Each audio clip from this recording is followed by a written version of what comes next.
கதைச்சரம் நேயர்களுக்கு அன்பார்ந்த வரவேற்புகள்.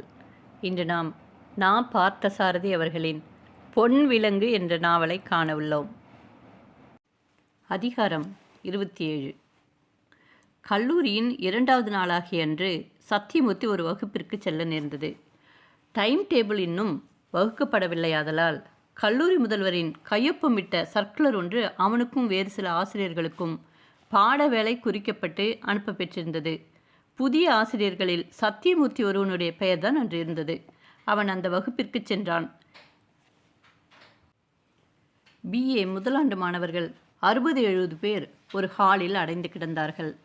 வகுப்பின் வலது பக்கமாக முதல் 3 பெஞ்சுகளில் மட்டும் மாணவிகள் உட்கார்ந்திருந்தனர். மற்ற எல்லா பெஞ்சுகளிலும் மாணவர்கள் இருந்தார்கள். பல்வேறு பாடப்பிரிவுகளையும் குரூப்களையும் சேர்ந்த எல்லா மாணவர்களும் அங்கு இருந்ததனால் 1 மணி நேர பொழுதுக்கு என்ன பாடம் நடத்தி அவர்கள் இதயமும் செவிகளும் நிறைய செய்ய முடியும் என்று சத்தியமூர்த்தி சிந்தித்தான். மாணவர்களும் புத்தகம் ஏதும் கொண்டு வந்திருப்பதாக தெரியவில்லை. முதலாக ஒரு வகுப்பிற்குள் நுழைந்து சும்மா உட்கார்ந்திருப்பதையும் அவன் விரும்பவில்லை. முதல் வரிசையில் பெண்கள் பகுதியில் உட்கார்ந்திருந்த பூபதியின் மகள் பாரதி தன்னிடமிருந்த ஆங்கில கவிதை தொகுதி ஒன்றை தானாகவே அவனிடம் கொண்டு வந்து கொடுத்து, இதில் ஏதாவது ஒரு பாடலை விளக்குங்கள் சார் என்றாள். அவனுடைய மனநிலையை புரிந்து கொண்டு தானாகவே தயாராக எடுத்து வைத்திருந்தது போன்று அந்த புத்தகத்தை கொண்டு வந்து கொடுத்திருந்தாள் அவள். தமிழ் விரிவுரையாளராவது ஆங்கில கவிதைக்கு அழகாக விளக்கம் சொல்வதாவது என்று மாணவர்கள் எண்ணுவார்களோ என்னவோ. சத்தியமூர்த்தி அந்த புத்தகத்தில் கைக்கு தோன்றிய பக்கம் ஒன்றை பிரித்தான். சத்தியமூர்த்திக்கு மிகவும் விருப்பமான கவிதை ஒன்று அந்த பக்கத்தில் வந்து வாய்த்தது.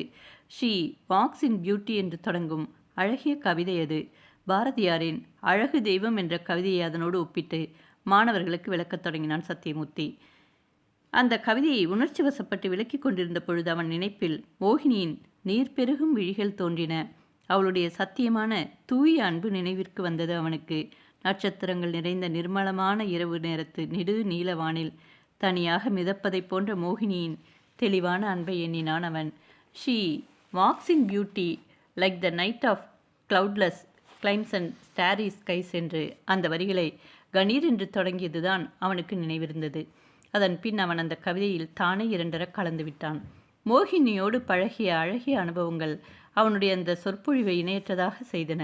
வகுப்பறையில் சத்தியமூர்த்தி அந்த சொற்பொழிவை செய்த நேரத்தில் அவனுடைய சொற்கள், அவனுடைய உணர்ச்சி, முகபாவங்களாலும் அபிநயங்களாலும் அவன் கருத்துக்களை பேசிய விதம் எல்லாம் அழகுமயமாக இருந்தது.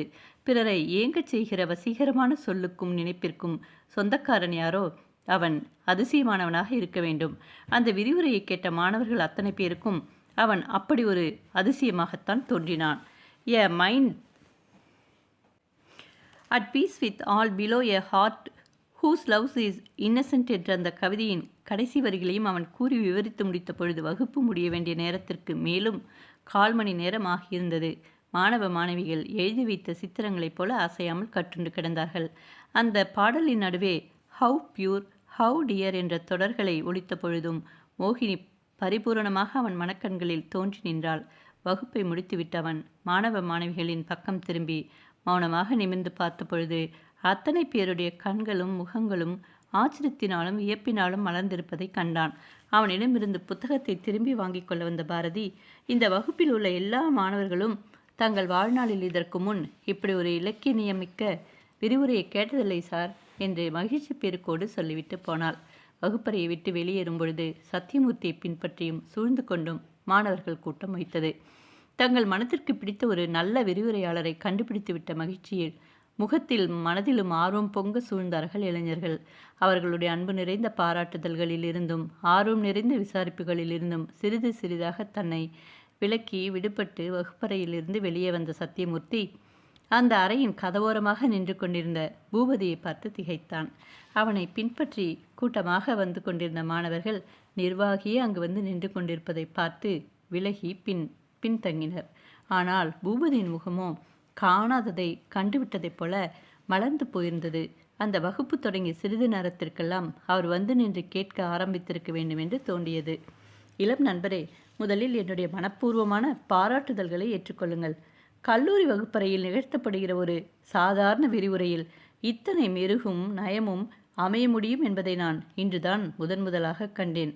ஷீ வாக்ஸ் இன் பியூட்டி என்று இன்னும் என் காதில் ஒலித்து கொண்டே இருக்கிறது என்று கூறியபடியே அருகே வந்து அவன் முதுகில் தட்டி கொடுத்தார் அவர்.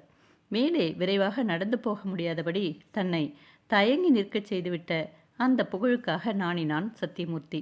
புகழோ பழியோ எதுவானாலும் இரண்டுமே ஒரு நல்ல மனிதனை அவன் இயல்பாக நடந்து போகிற நடையிலிருந்து சில வினாடிகள் நிறுத்தி தயங்க வைத்துவிடக்கூடியவை என்பதை சத்தியமூர்த்தி பலமுறை அனுபவத்தில் கண்டிருக்கிறான். புகழால் தயங்கி நின்றாலும் அது தயக்கம்தான், பழியால் தயங்கி நின்றாலும் அது தயக்கம்தான். எப்படி தயங்கினாலும் சரி, தயங்கி நிற்கிறோம் என்ற விளைவுதான் முக்கியம். நடந்து போகிற ஒருவனை கல் தடுக்கி நிற்கச் செய்தாலும் தடைதான், கைத்தட்டி அழைத்து நிற்கச் செய்தாலும் தடைதான். இன்னும் சொல்லப்போனால் பழியால் தயங்கி நிற்பதை விட புகழால் தயங்கி நிற்பதுதான் அதிகமாக இருக்கும் என்பதை பல மேதைகளுடைய வாழ்க்கையில் கூட ஒப்பு நோக்கி வேந்திருக்கிறான் சத்தியமூர்த்தி.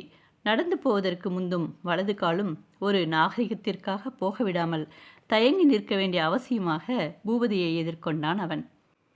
ஆசிரியர்கள் வகுப்பு நடத்துவதை மறைந்து நின்று கேட்டு அவர்களுடைய தரத்தை தீர்மானம் செய்கிற வழக்கம் பூபதியிடம் உண்டு என்றுதான் தான் கேள்விப்பட்டிருந்ததை உண்மை இப்பொழுது நிதர்சனமாகிவிட்டதை சத்தியமூர்த்தி கண்டான். ஆசிரியர்கள் தங்கி ஓய்வு கொள்ளும் அறைக்குள் போய் அவன் நுழைகிற வரை அவனோடு பேசிக்கொண்டே உடன் வந்தார் பூபதி.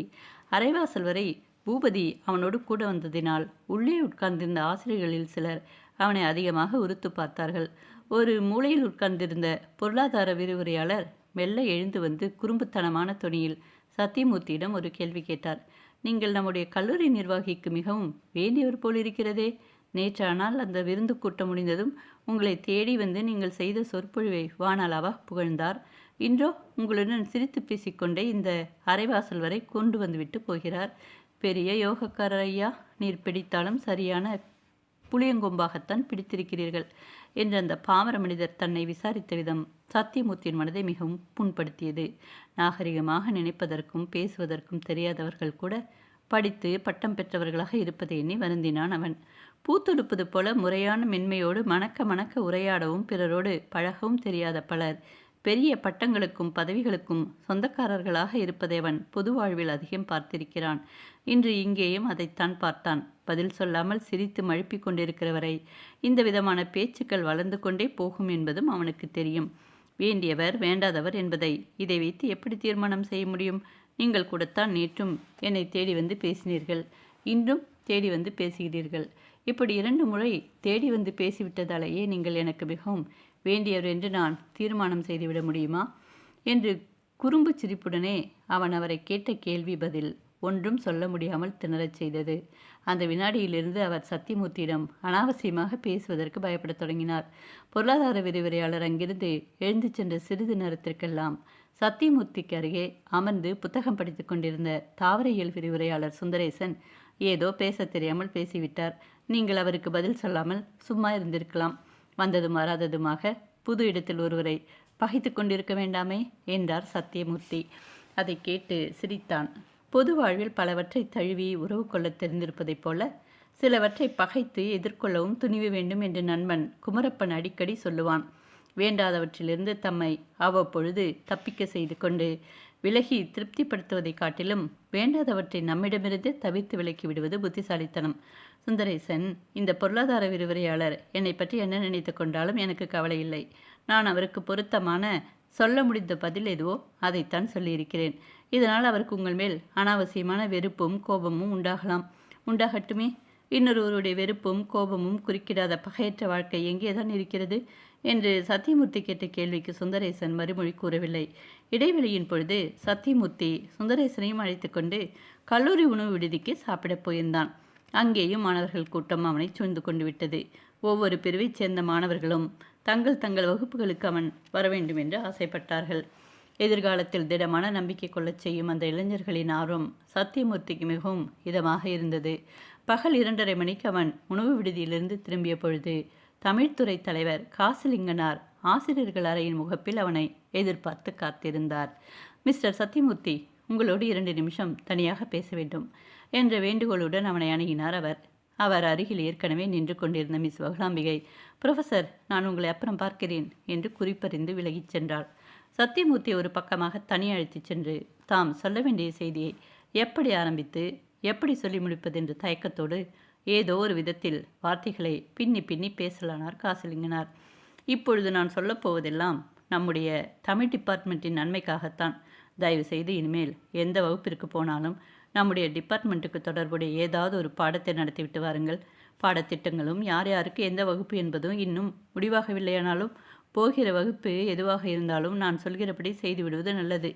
எதற்கு சொல்ல வந்தேன் என்றால், இன்று காலையில் நீங்கள் பிஏ முதலாண்டு மாணவர்களுக்கு ஏதோ ஆங்கில கவிதையை விளக்கி விரிவுரை நிகழ்த்தினீர்களாம்.